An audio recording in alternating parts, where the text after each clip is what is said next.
ঘোষণা করেছিল যে দেশে মুসলমানদের কোনো ধর্মীয় অধিকার থাকবে না, তারা ইচ্ছা মতো ধর্ম পালন করতে পারবে না। তো সেই সময় শাহ আব্দুল আজিজ রহমাতুল্লাহ আলাইহি তিনি বলেছিলেন যে দেশ দারুল হারব হয়ে গিয়েছে, অর্থাৎ দেশ বেঈমানদের অধীনে চলে গিয়েছে।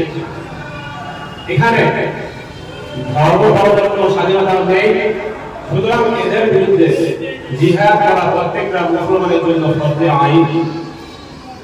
তিনি যে এই কথা বলে স্বাধীন করার জন্য যে বীজ বপন করেছিলেন, সেই বীজের ফলই আজ দেশ স্বাধীন। অনেক ঐতিহাসিক, অনেক বুদ্ধিজীবী তারা স্বীকার করেছেন, যদি মুসলিম মনীষীগণ সেই সময় যদি অবদান না রাখতেন, যদি সামনে না আসতেন, তাহলে আজও মনে হয় ভারত স্বাধীন হতো।